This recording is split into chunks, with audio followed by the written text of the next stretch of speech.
morning. Please join me in thanking Dr. David Oliver for his wonderful prelude.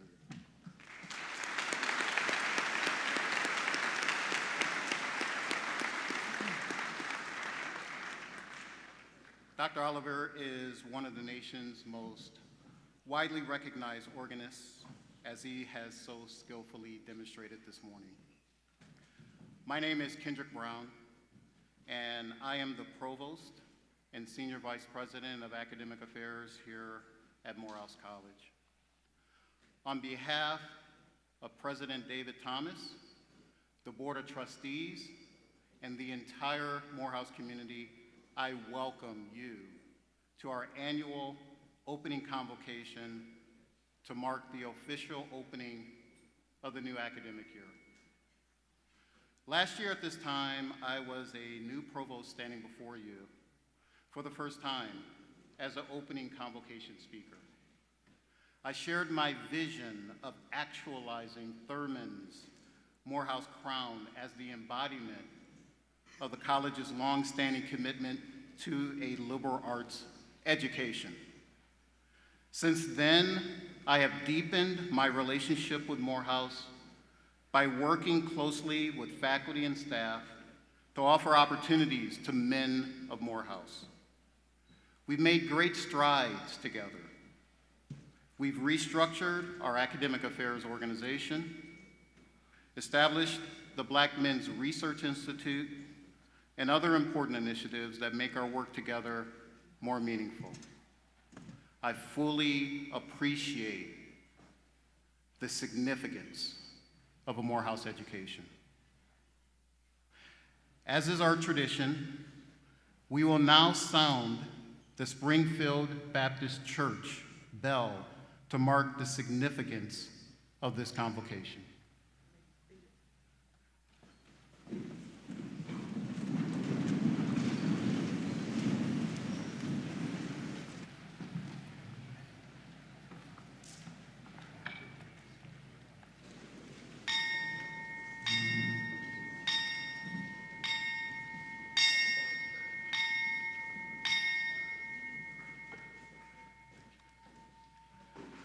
With classes having begun, I declare the 2022-2023 academic year now in session.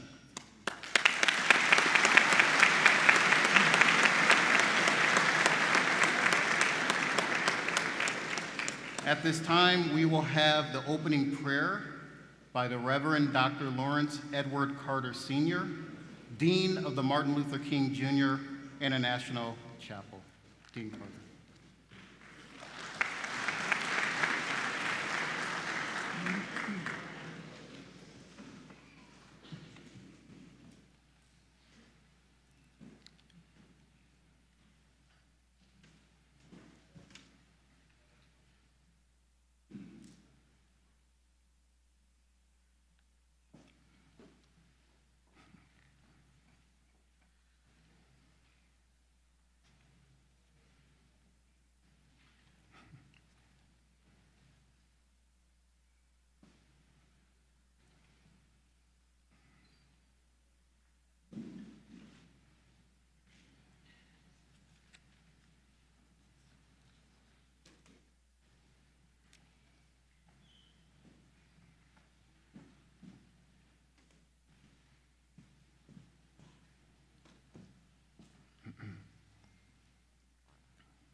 I would like those who are coming through the door from the lobby to pause where you are, freeze. Let us pray.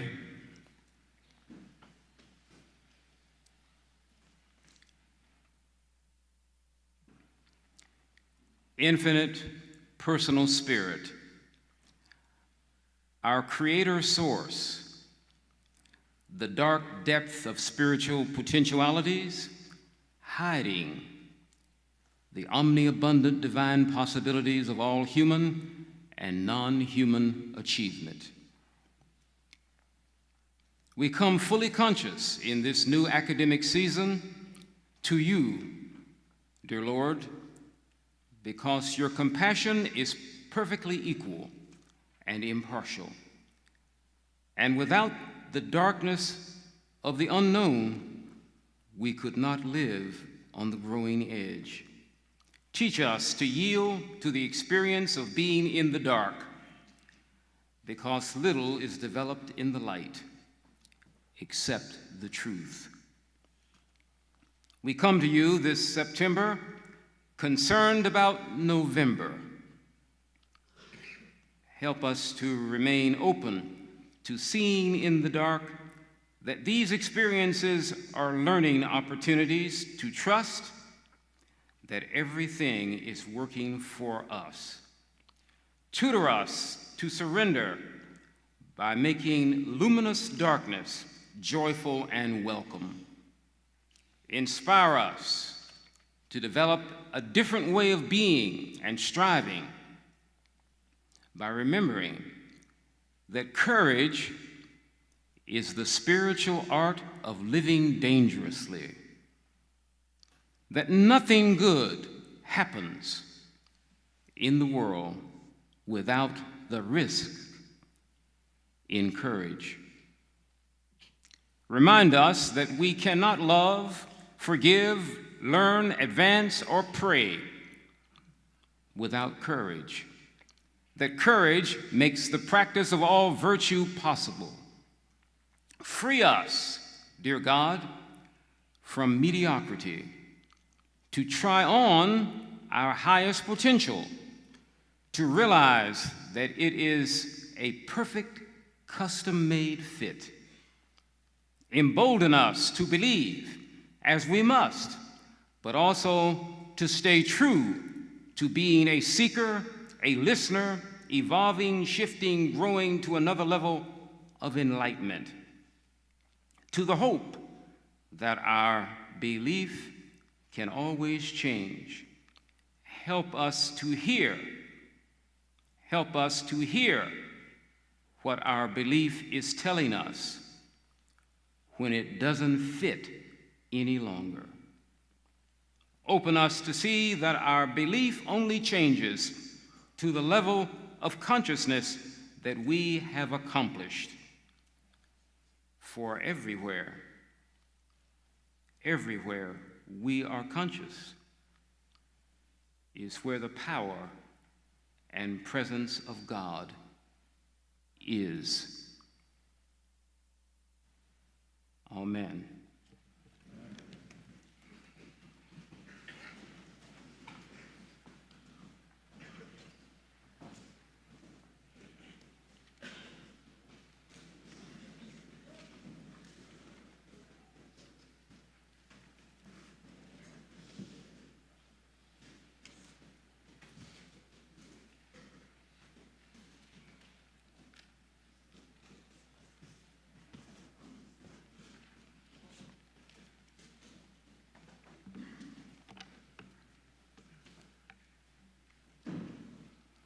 Please rise.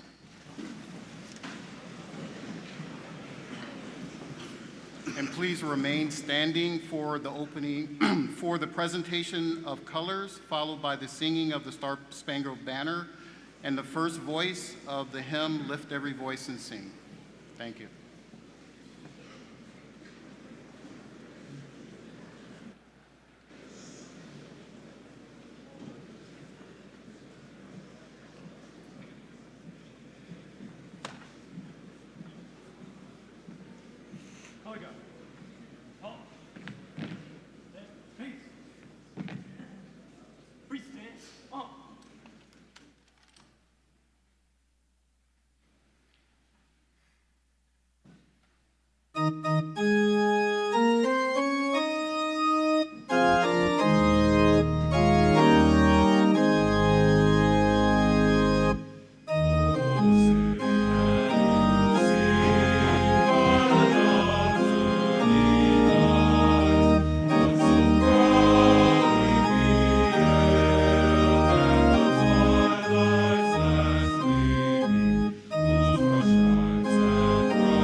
Hey! Whoa, wait, come on.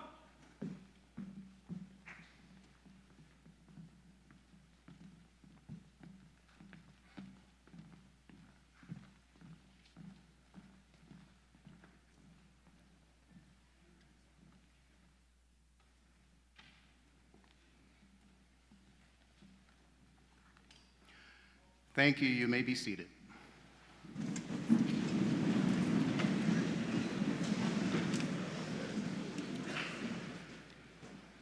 It is my pleasure to introduce members of the platform party. As I call your name, please stand and remain standing until all persons have been introduced. I will not call the name of our speaker, who will be introduced later in the program. Dr. David Oliver, college organist. Dr. David Morrow, Morehouse College Glee Club director. Dr. Robert Tanner, platform marshal. Dr. Lawrence Carter Sr., Dean of the Martin Luther King Jr. International Chapel. Mr. Mark Nichols, Student Government Association President. Captain Jesus Rodriguez, color guard. Ms. Paula Resley, Vice President of Strategic Marketing, Communications, and Admissions and Chief Brand Officer. Dr. Jan Adams, Associate Vice President of Academic Affairs and Lead Director of the Andrew Young Center for Global Leadership. Dr. T.J. Snowden, Chief of Staff. Dr. Karen Miller, Senior Vice President and Chief Administrative Officer. Dr. J.K. Haynes, Chief Marshal. Ms. Andrea Stalling, Senior Vice President of Business and Finance and Chief Financial Officer. Mr. Henry Goodgame, Vice President of External Relations and Alumni Engagement. Mr. Kevin Booker, Vice President for Student Services and Dean of the College. Dr. Mel Foster, Associate Provost for Academic Success. Dr. Leah Croquet, Associate Provost for Pedagogy and Assessment. Dr. Tricia Hendrickson, Associate Provost for Research and Student Training. Dr. Eddie Redd, Interim Dean of the Science, Technology, Engineering, and Mathematics Division. Dr. Regine O. Jackson, Dean of the Humanities, Social Sciences, Media, and Arts Division. Dr. Claude Hutto, Dean of the Professional and Continuing Studies Division. Dr. Sharonda Gibbs, Dean of the Business and Economics Division. Dr. David Wall Rice, Senior Director of Crown Forum and Integrative Learning. Dr. Brock Mayers, Associate Vice President of Student Services and Dean of Students. Dr. Lance Shipman Young, Mace Bearer. And Dr. David A. Thomas, 12th President of Morehouse College.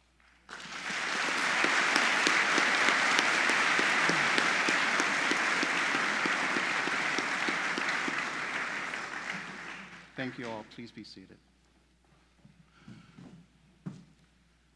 We also extend greetings to members of the Morehouse College Board of Trustees who are joining us today. To the many alumni, parents, and friends of the college who join us today, we welcome you. Introductions would not be complete, of course, without including the people who are the heart and hands of Morehouse. We ask members of our faculty and staff who are present with us to please stand and be recognized.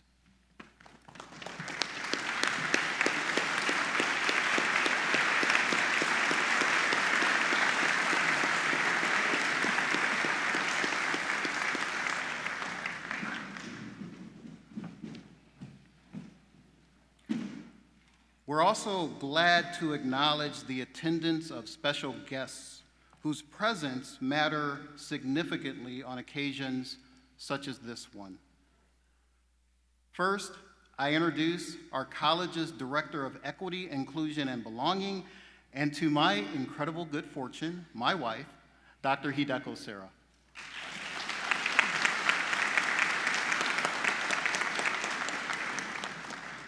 Next, I want to acknowledge Dr. Walter Kimbrough, who is the Interim Director of the Black Men's Research Institute.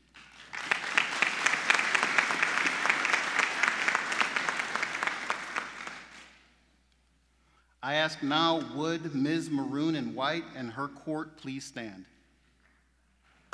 Oh, are they here today? All right. All right, in that case, I will introduce them in absentia. Ms. Maroon in White is Ms. Nia Phillips. The first attendant is Ms. Esther Mergerson, and second attendant is Ms. Carolyn Whitfield.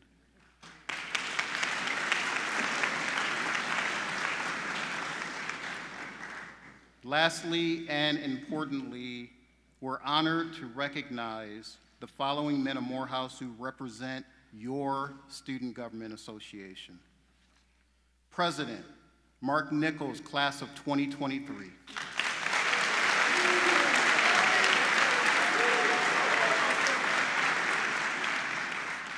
Vice President Jason Roberson, class of 2023.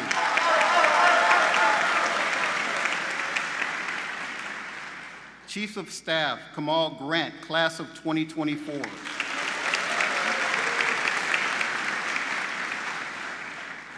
Senate Pro Tempore Colby Prince, class of 2024.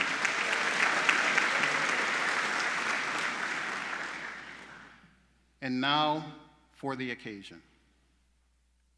At Morehouse, we mark the beginning of every new academic year with a ceremonial assembly of the members of this college community, students, faculty, staff, administrators, alumni, and friends. Through this ritual, we recommit ourselves to the mission of the college and the continuing pursuit of excellence in endeavors that support that mission. The formality of this occasion is a testament to the seriousness of our purpose.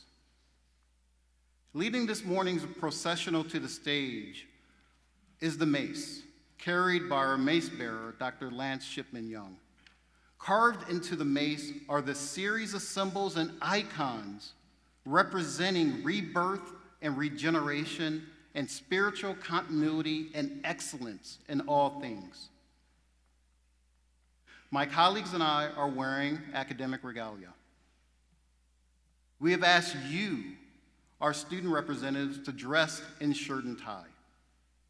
These garments are symbols of our professional preparation for and your eagerness to meet the tasks and challenges of this new academic year. But they represent more than that. They also remind us to expect academic excellence from ourselves and each other in our lifelong adventure of discovery and learning. The men of the senior class are seated in the center section of the auditorium where representatives of our faculty and Student Government Association. They signify, you signify, the solidarity of purpose and action that has long characterized progress towards the completion of the baccalaureate degree here at Morehouse College. The college's theme continues to resonate that we are transforming ourselves to transform the world. As we continue to actualize this theme, despite the challenges of the world, we all must commit to a firm excellence in every aspect of our daily lives. We must recognize the significance and consequences of every choice that we make, every choice. This commitment requires partnership between and among administrators, faculty, students, and staff.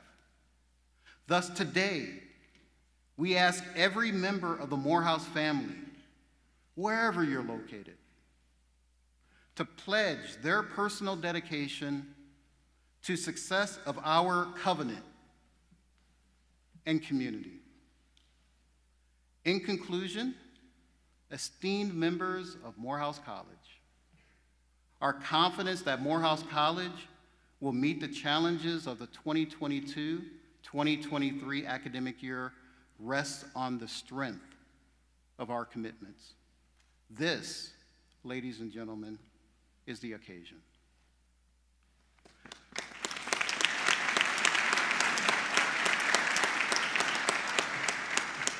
We will now listen to the musical selection, John Was a Writer, arranged by Dr. Uzee Brown Jr., class of 1972. It's performed by the Morehouse College Glee Club under the direction of Dr. David Morrow, class of 1980, with our soloist, Nathaniel Orlu, class of 2024.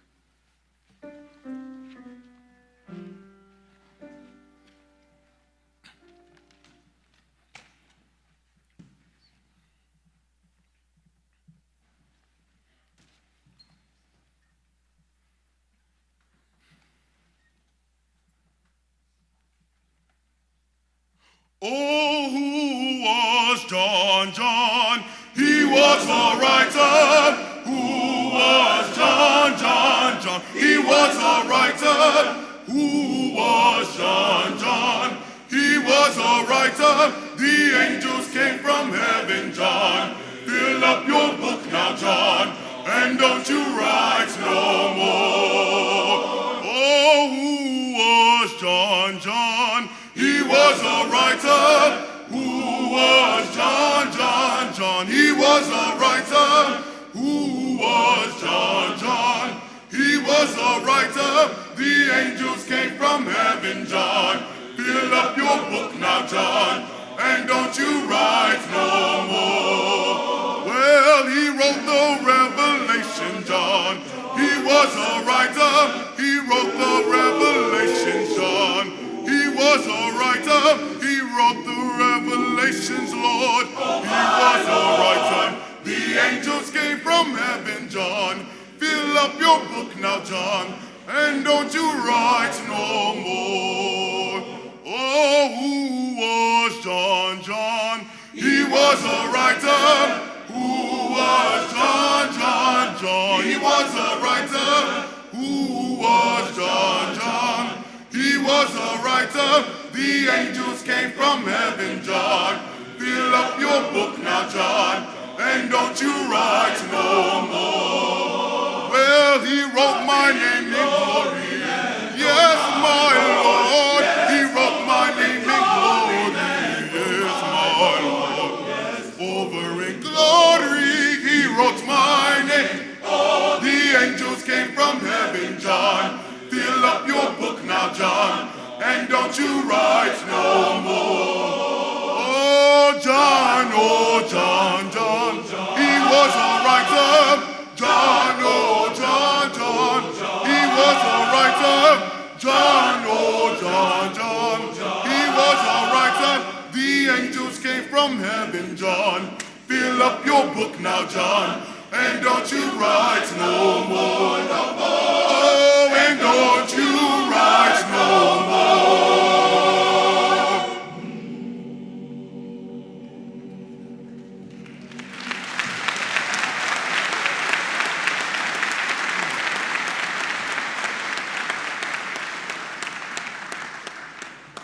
Of course, we're honored to have a talented ensemble of such high quality here at Morehouse. Please let us give Dr. David Morrow and our world-renowned Morehouse College Glee Club another round of applause.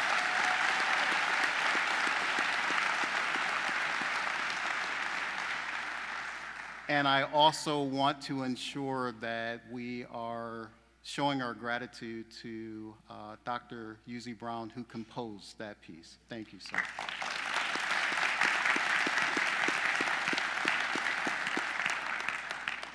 I was reminded that there's an important tradition here for opening convocation, and I'd be remiss if I did not make sure that happened. Gentlemen, seniors, we want to make sure we honor you. So please stand and get our attention for your achievement.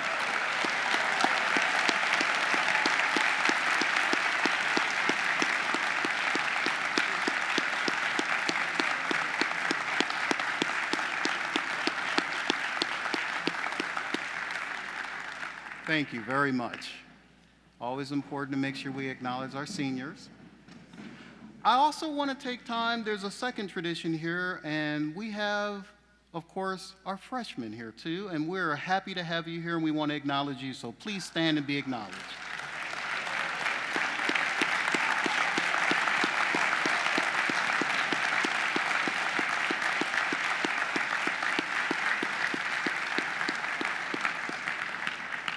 Thank you all very much. At this time, I am pleased to ask Dr. David A. Thomas, 12th President of Morehouse College, to come forward and introduce our speaker. Dr. Thomas.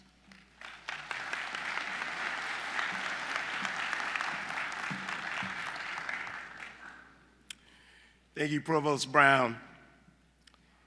It is my pleasure to introduce today's speaker, Dr. Jeffrey Haggry. Before I begin the introduction, I also have to mark the historical moment and the river that runs through it that brings us from the founding of Morehouse College, the naming of Morehouse College, to today. Because Dr. Haggry today is the executive director of the American Baptist Home Mission Society.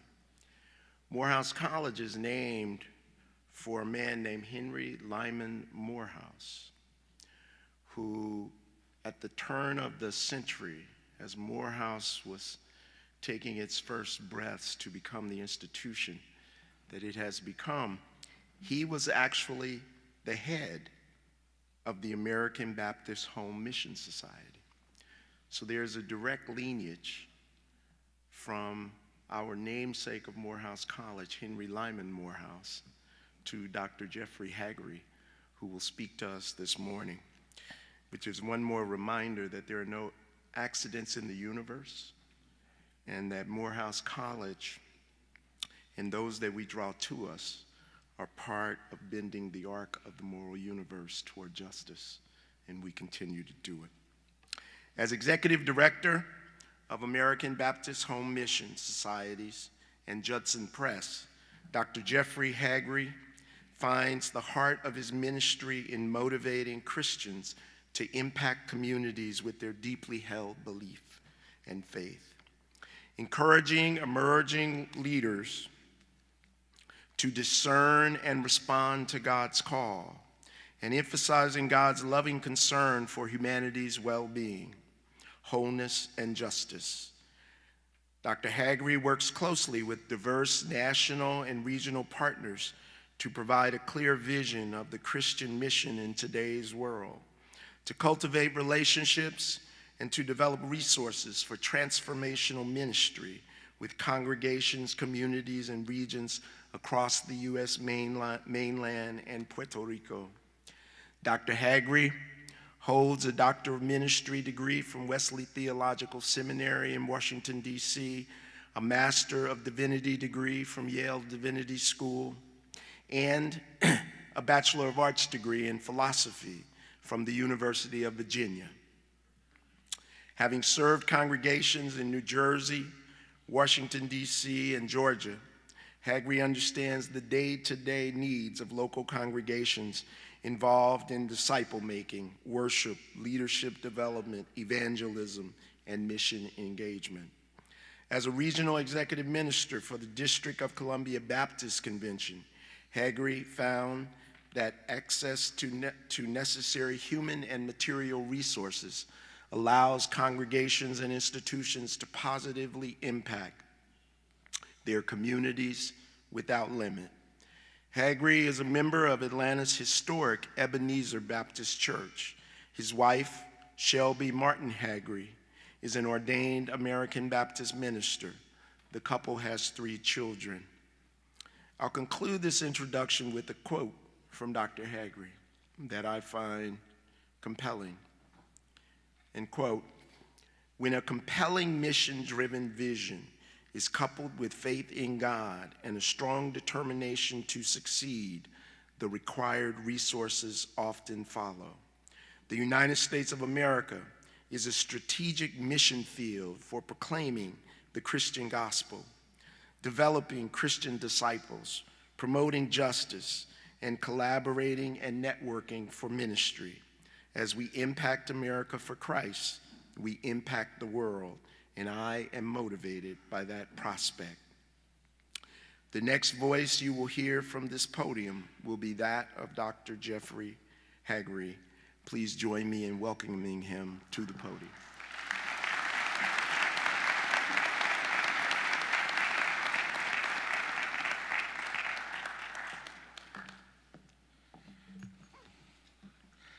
Good morning. I was glad when they said unto me, come and go unto Morehouse College on the occasion of the opening convocation of the 2022 to 2023 academic year. Thank you, Dr. David A. Thomas, President, for that very gracious introduction.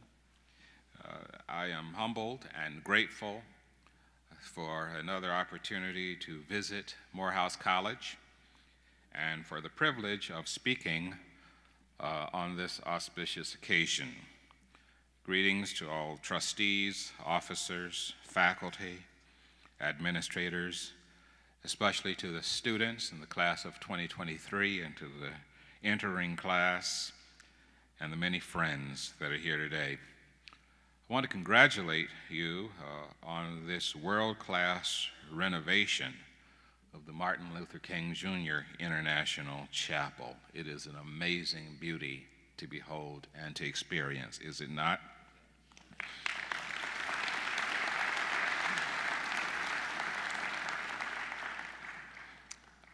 I remain indebted to the one and only founding dean of the chapel for your mentorship across the years. I greet you all from the American Baptist Home Mission Society, founded in 1832, 190 years ago in New York City. We fondly refer to it as ABHMS. ABHMS was blessed to have the Reverend Dr. Henry Lyman Morehouse as our longest serving executive director. His service spanned nearly 40 years from 1879 to 1917. He died in this office at the age of 83. Dr. Morehouse was a visionary leader with exceptional charisma and flair, an exceptionally gifted fundraiser. He raised millions of dollars in the 1800s for institutions across this country. He channeled his powers of persuasion to do great good for humankind in North America. Last June, I visited Morehouse to see the progress on this chapel after following Dean Carter's online photo updates of the renovation project. I was eager to experience the new edifice in person. Dean Carter was gracious to provide me an extensive tour of this facility. At some point on the tour, he showed me the Cornell Everett Talley pulpit, which was not included in this renovation, the original massive pulpit that previously occupied this stage. And as I listened to Dean Carter reflect eloquently on all the distinguished visitors to this stage, from preachers to presidents, poets to politicians, academicians to alumni and activists to artists, it struck me that the Cornell Everett Talley pulpit is an iconic link to all those distinguished personalities that have visited this chapel throughout its storied history. And while marveling at that magnificent pulpit, I imagined that Dr. Henry Lyman Morehouse, man, himself an eloquent orator, he would have enjoyed preaching from that pulpit. He often stated, as he did in New York City in May 1882, at the 50th anniversary of the Home Mission Societies at First Baptist Church of New York, that the great object of the American Baptist Home Mission Society is to promote the preaching of the gospel in North America. Dr. Morehouse also loved this college, and of the many institutions that ABHMS contributed to, this institution was foremost in his heart and thinking. I'm told that he was so impressed with the Atlanta Baptist College that he wanted to resign his position at AVHMS and become president of the college. However, longtime American Baptist layman John D. Rockefeller Sr. persuaded Morehouse that the larger work of supervising the philanthropic gifts coming to AVHMS for schools needed his attention. What Rockefeller did, however, was suggest to the college that they rename American Baptist College in honor of Reverend Morehouse, in honor of his legendary financial support of Atlanta Baptist College. The school did so, and ABHMS remains grateful to you to this day for that honor. Now, whereas I am an ordained American Baptist preacher, Dean Carter is an ordained American Baptist preacher, Dr. Morehouse was an American Baptist preacher, I brought an offering with me to church today. So back to the Cornell Everett Tally pulpit, I want to affirm Dean Carter's vision. He didn't ask me to do this, but a preacher can't listen to another preacher without getting inspired. I want to affirm his vision, your vision, Dean Carter, to restore and preserve that majestic pulpit that you talked to me about that day as a priceless treasure. I have no doubt that if Dr. Morehouse were with us and heard the vision that you described to me, he would have wanted to give an offering toward it. So in honor of Dr. Henry Lyman Morehouse, I want to give an offering toward the restoration of the Cornell Everett Tally pulpit in the sum of $25,000.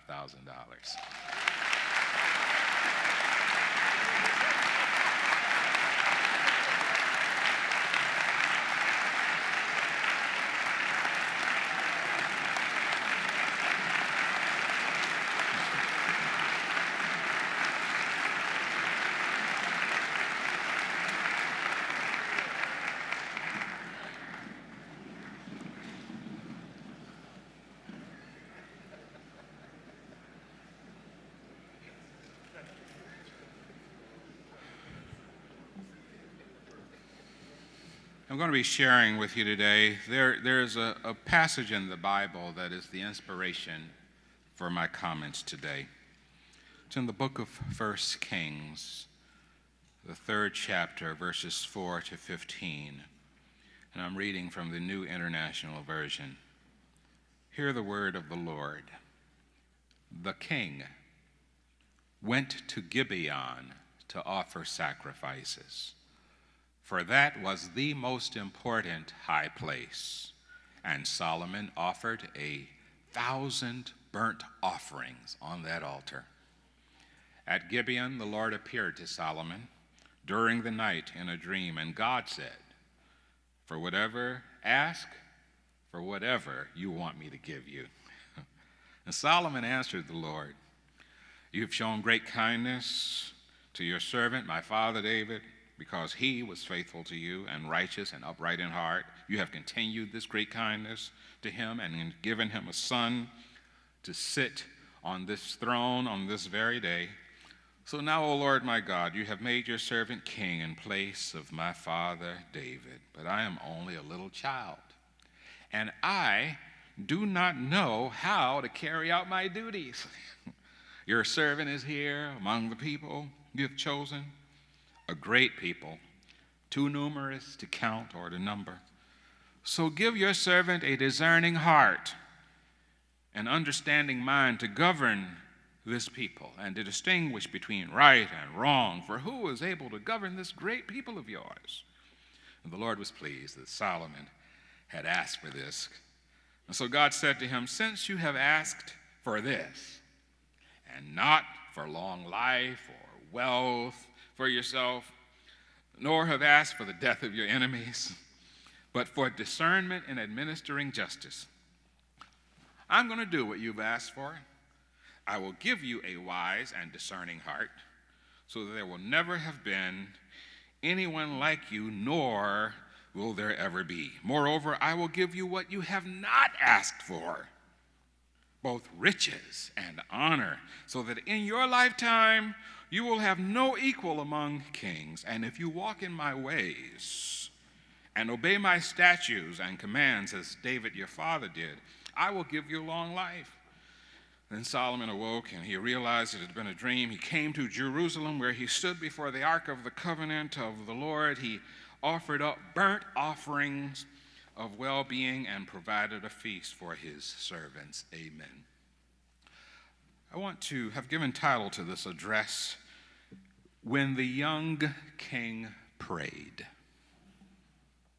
When the young king prayed. To the students of Morehouse College, during your time here, you will have the good fortune to define your identity, to determine your destiny, and to shape the world's perception of you for a lifetime. On the other hand, consider yourself unfortunate if you do not use this opportunity wisely. Young King Solomon was granted such an opportunity while God and the whole world listened in. It was truly a dream come true that was akin to a spiritual ceremony. It was a kind of convocation, if you will, at the start of his kingship. The words Solomon chose when he prayed have shaped history's perception of him across the ages. History records that the young king prayed with a sense of place. He had a sense of providence, a sense of his personhood. He prioritized the people when he prayed, and God rewarded him with promises. Whatever choices Solomon made at other times in his life and kingship, the historical record permanently reflects that on the day he prayed, as the new appointed successor to King David of Israel, he got several things right. And those of us who preach are cautioned by Bible commentators against speaking too favorably about Solomon.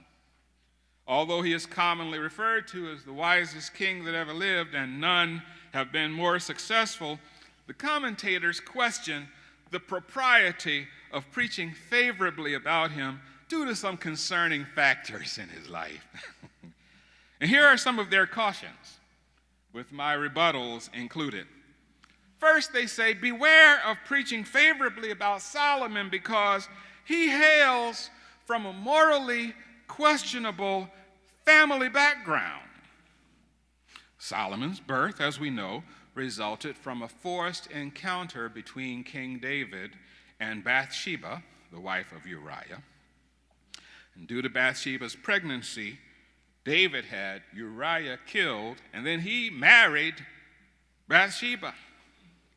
So I hear the caution about family history loud and clear. And to that I say, really?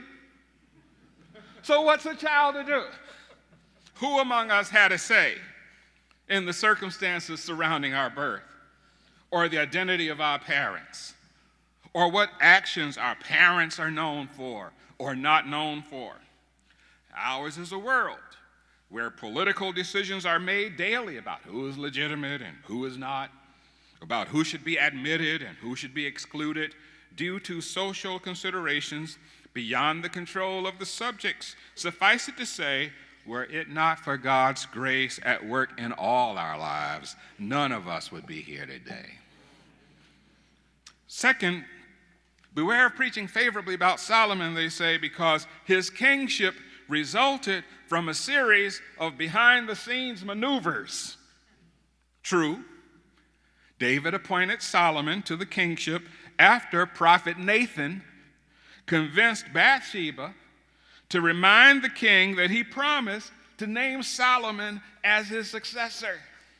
So, what happened was, Nathan said that David said to Bathsheba that Solomon would succeed him on the throne, although there is no record of such a promise. But is anyone surprised, really, that David whispered sweet nothings in Bathsheba's ear that we have no record of? Meanwhile, David's other son, Adonijah, was positioning himself to be king. However, the prophet Nathan preferred Solomon as the successor to the king and advocated for Solomon's appointment. Call it affirmative action, if you will. Call it poetic justice, that the child who had been buked and scorned, talked about sure as you're born, became the king of Israel. However, you see, well, let's put it this way. Prophet Nathan had been tracking this young man from the start. And perhaps the prophet perceived a certain justice in having Bathsheba's boy become the king in light of what all happened. Nathan did what prophets have always done and still do behind the scenes, Dean Carter.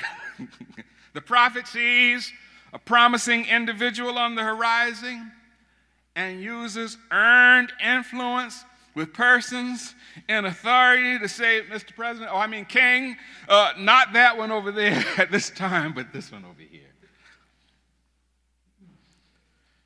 Well, David did appoint Solomon as his successor, and the rest is history. Beware of preaching favorably about Solomon, they say, because soon after his ascendancy to the throne, he had certain people eliminated who posed threats to his kingdom, including his own brother Adonijah. Well, the unfortunate fact of history is that kings have always taken actions to secure their leadership against external threats. We don't know what all Solomon knew and perceived about those around him. Most likely he understood the wretchedness and precariousness of his political situation. We do know that Adonijah was traveling across the country claiming that the election was stolen from him.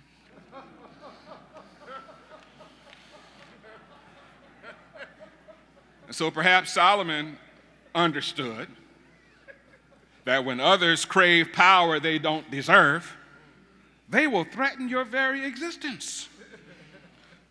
Our generation must understand the complex politics of this now moment and not underestimate the depraved political ambitions of those who crave power by any means necessary. Ours is a nation and a world where corrupt persons with an entitlement mentality have spun out of control. Our system of checks and balances has been breached. Those in authority appear to lack the courage or the resolve to stand up to the power mongers and say to them, "You're out of control. Stop. Enough. Now." We may judge Solomon all we want to, but early in his kingship, he took decisive action to protect the position that properly belonged to him. Beware of preaching favorably about Solomon, they say, because, he married the wrong person, an Egyptian woman and daughter of the Pharaoh, someone not of his heritage, someone not of his tribe, not of his religious persuasion. And some have even opined that he had political motivations in marrying the Pharaoh's daughter. And mindful that all these centuries later, such arguments are still being waged, Solomon would not be told by the establishmentarians who to love or who to marry. He did not conform to the socio-cultural expectations of his day. Isn't it amazing how some feel comfortable prescribing how others should lead their life, and next will heap cruel judgment upon them if they face challenges later on, as if to say, "I told you so." Solomon is criticized by theologians because he had many wives and concubines. Not my assignment to condemn or defend Solomon's marital transcript. I come only to emphasize that on the day he prayed at Gibeon,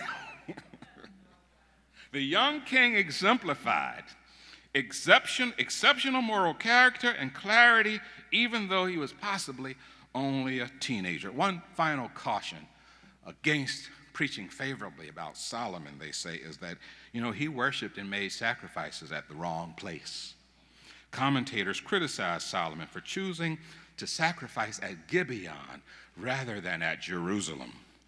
Gibeon had historical significance because years earlier, the Ark of the Covenant was housed there at the tent of meeting. However, by now, the center of worship had shifted to Jerusalem.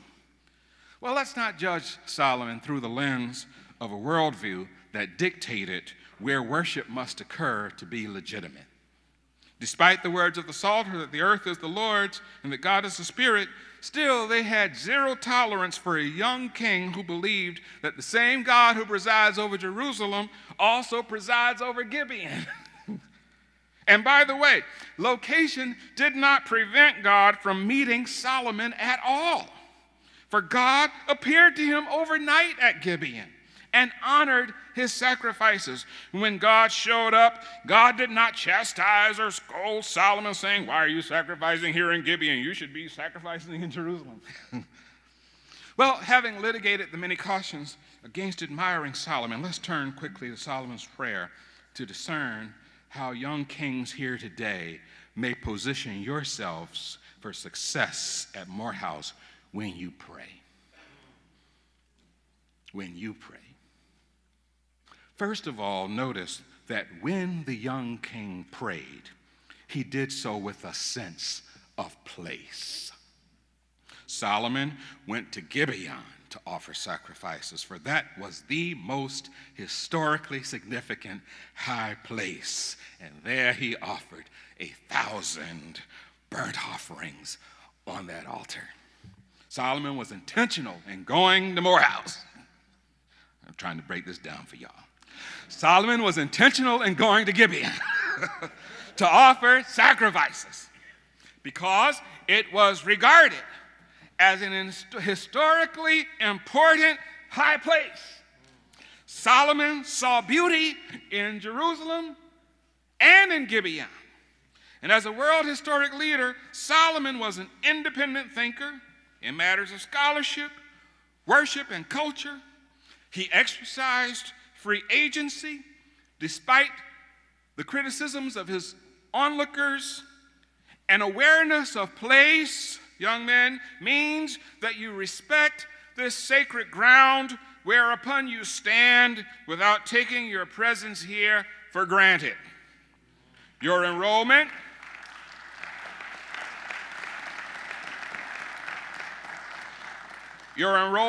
at Morehouse is a dream come true for you.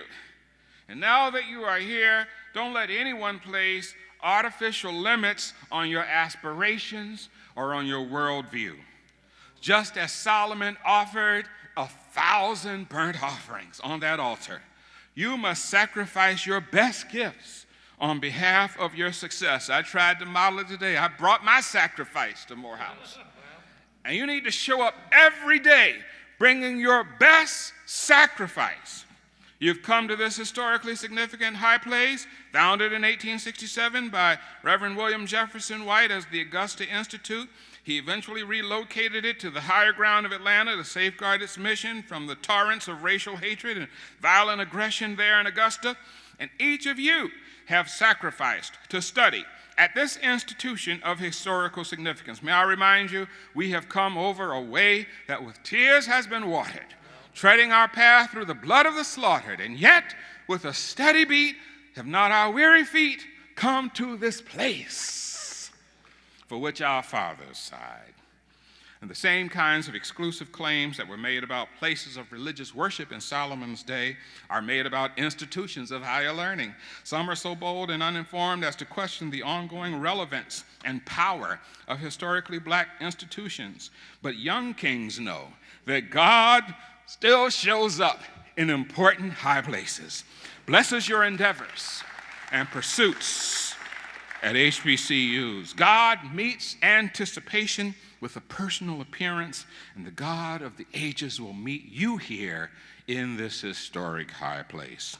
Morehouse College continues to summon oncoming generations of young kings. I stood there in the foyer watching as the young kings kept coming, and they keep on coming, that will provide the wise leadership that our nation and world so desperately needs.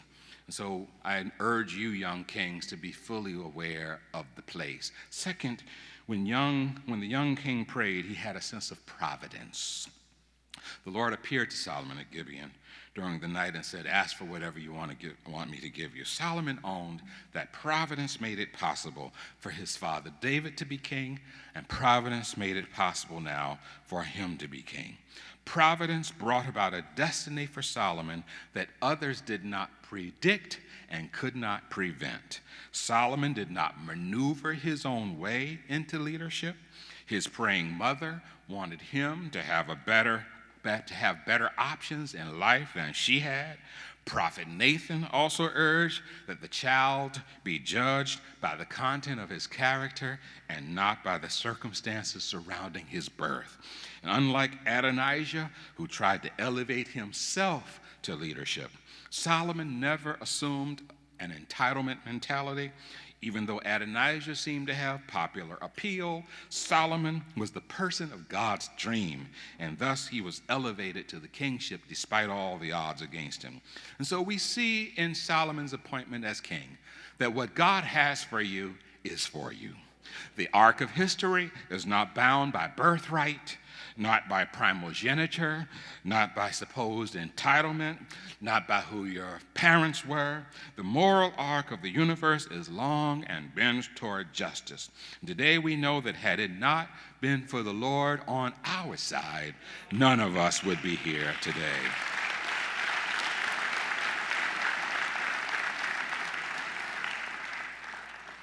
The fulfillment of God's promises is not dependent on human will, but on God's will.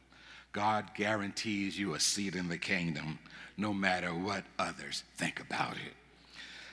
And so, third, when the young king prayed, he had a sense of his own personhood, a sense for his own personhood. He said, now, Lord, you've made your servant king in the place of my father, but I am only a child, and I don't really know what to do. By personhood, we mean that Solomon knew who he was and understood the limits of his own power and abilities.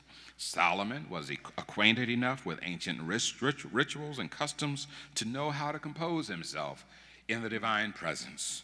He assumed a posture of humility. Be humble when you pray. He presented a clear ask in the presence of God. Ask God for what you need. He considered his youthfulness as an advantage. When talking to God, let no one despise your youth. And he said, God, you know that I am young. He just put it out there. God, you know that I am young and I have no clue what to do next sitting here on this throne. No sense pretending like I know what to do. I just need you to show me what to do. Young kings, I urge you to have a humble sense of your personhood in the presence of the Almighty. And then fourth, when the young king prayed, he prioritized the people. Always remember that beyond the perimeter of this high place dwells countless men, women, and children who are all God's children out there, and they are relying on each of you to make a difference that they don't feel empowered to make, relying on us to make an impact that they don't know how to make discoveries that God has uniquely equipped each of you to make. The people hail from all cultures and all walks of life, and they are hoping and praying for a new generation of young kings with vision, foresight, and integrity. The people need young kings that will defend justice and their collective welfare, and God has positioned each of you here at Morehouse to become all that God intends you to be, for we are our brothers and our sisters' keepers.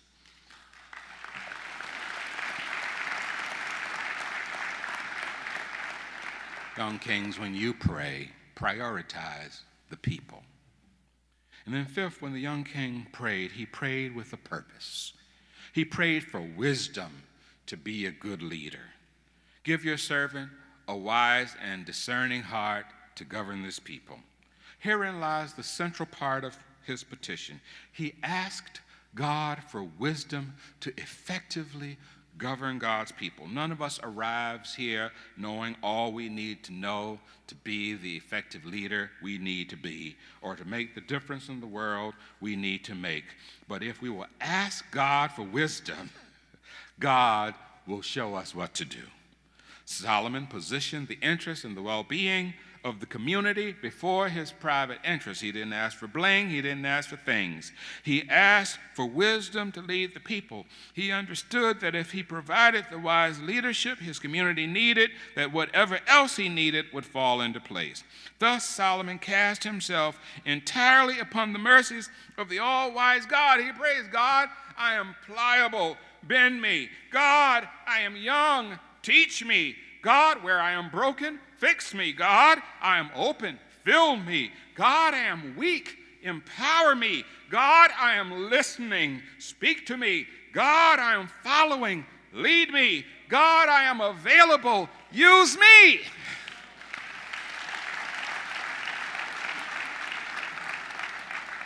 And in asking God for wisdom to lead the people, he exemplified, you know what? Acuity, integrity, agency, and a sense of brotherhood. Thus he prayed, God of our weary years, God of our silent tears, thou who hast brought us thus far on the way, thou who hast by thy might led us into the light, keep us forever in the path, we pray, lest our feet, O God, stray from the places, our God, where we met thee, lest our hearts, drunk with the wines of this world, we forget thee, shadowed beneath thy hand. May we forever stand true to our God and true to our native land. Young kings, when you pray, ask God for wisdom to do the right things. And then finally, when the young king prayed, after he had prayed, God made him a promise. God was so pleased that Solomon didn't ask for bling and things. God says, I'm going to give you wisdom, but I'm also going to enhance your financial portfolio as you go so that things won't be so hard for you anymore. God honored Solomon's righteous attitude because when he prayed, his heart and his mind were in the right place and on the right things. Solomon placed virtues and values above vanity and vice. God granted him wisdom because he acted like he knew what to do with whatever God would give him. Act in such a way that God will trust you with God's best and that God will give you whatever God wants. When we seek wisdom, knowledge, and understanding first, everything else will follow. God also granted other benefits he didn't ask for and gave only one condition. Solomon, just do the right thing. Don't mess this up. Young kings, I say to you today, when you pray, remember the example set by Solomon. You have the opportunity during your time at this historically significant high place, known as Morehouse College, to define your identity, to determine your destiny, and to shape the world's perception of you for a lifetime. Take courage knowing that you begin your journey at Morehouse with a clean slate. There are no blemishes, no demerits on your slate, and you're responsible for whatever gets placed thereon. Keep your life above reproach, walk in integrity and in honesty, make responsible choices, exercise wisdom in discerning between right and what is wrong, and what is good and what is evil, and just as sure as the night follows the day, your life will prosper. Last word.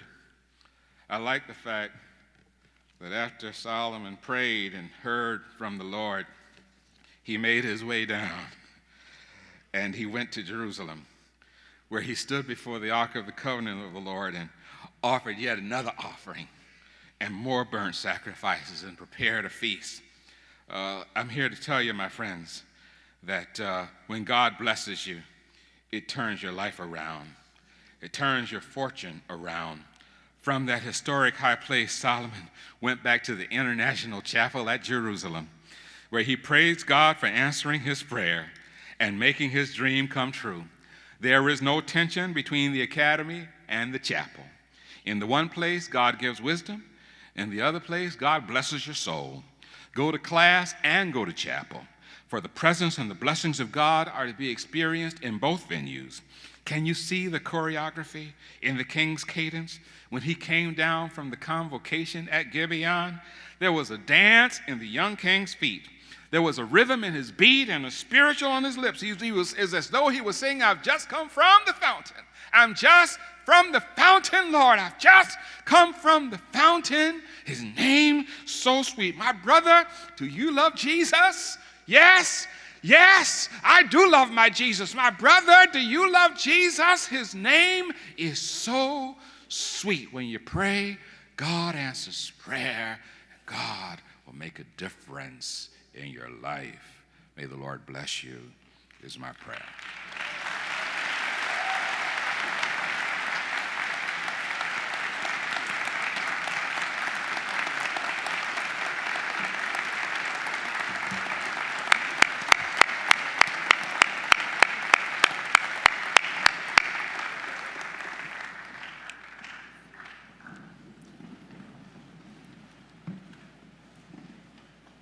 Thank you, Reverend Dr. Hagry, for your thought-provoking points of light as we begin another academic year at Morehouse College.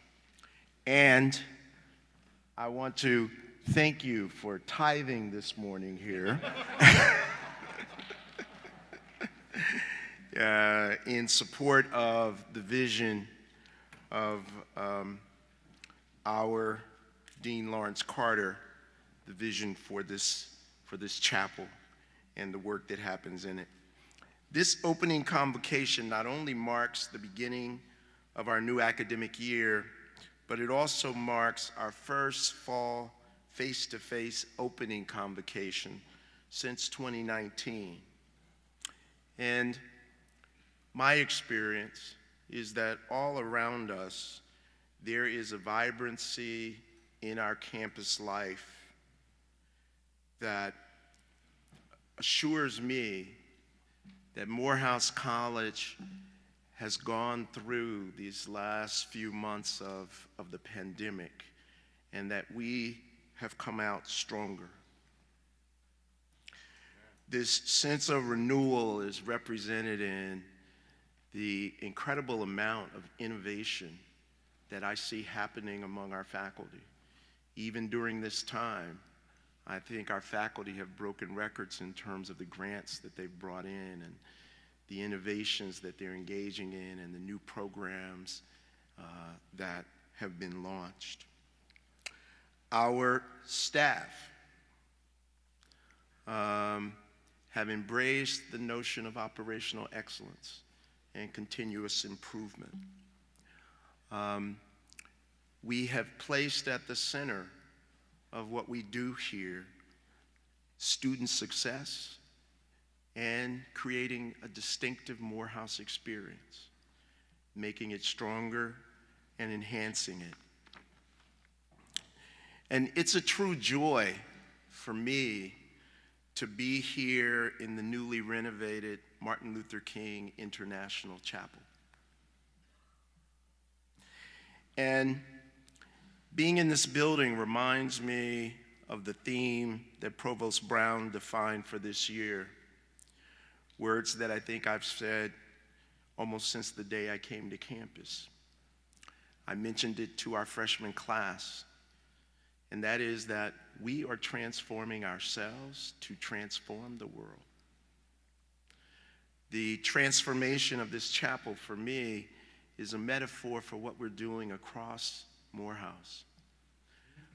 It's a beautiful building, but the purpose for its renovation, its transformation, was not simply to make us all more comfortable in the seats that we sit in. The purpose is really to enhance the work that is done here at the chapel that leads to the transformation of our students who then go out and transform the world. The work that we do when we draw community beyond the borders of Morehouse into this place and what it says and allows us to do. We are doing that in many ways across this campus. We are transforming ourselves to transform the world. To fulfill that mission, we will have to open ourselves up to new ways of thinking. And again, the metaphor of the chapel. It is in many ways, and if you could take a tour, and Dean Carter or our architect, Joe Lassiter, were to tell you some of the innovative things that we've done that you won't notice, it is a different place that will allow us to do our work better. But we have not lost the soul of the place. And that's what we have to do at Morehouse, to seek to transform ourselves, to transform the world, but to not lose the soul of the place. So that is our work. Seniors, I cannot tell you how deep my admiration for you runs. You are a class that arrived in the fall of 2019, and you were a class that had to evacuate the campus before you finished your freshman year, the defining for many year of what it means to be at Morehouse. Through that, you did not lose each other. You are men of Morehouse. You are a community of men, a community of brothers. And you had to make that happen, and you did. And you were at the core of our reopening of the campus and the core of revitalizing it. Many of you participated in the new student orientation activities, leading our new brothers into the Morehouse experience. So you carry with you as much as any class that I have seen come through, the spirit of Morehouse. This year will go by fast. It will go by fast. Challenge yourself not to waste it. Think about things that you have yet to do here at Morehouse, that you can do here at Morehouse, and go after them. Think about what might be your legacy play at Morehouse. The way in which you distinctively want to be able to mark the fact that you were here. That you were here. And so, with that, I move us to close. As we prepare to close, we ask everyone to join us in singing the college hymn, after which members of the platform party, faculty, and senior class will recess. Please stand, join in the hymn.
And as we're recessing, I want to make sure that we welcome and thank our Morehouse Online students who are a part of our community as well. Thank you.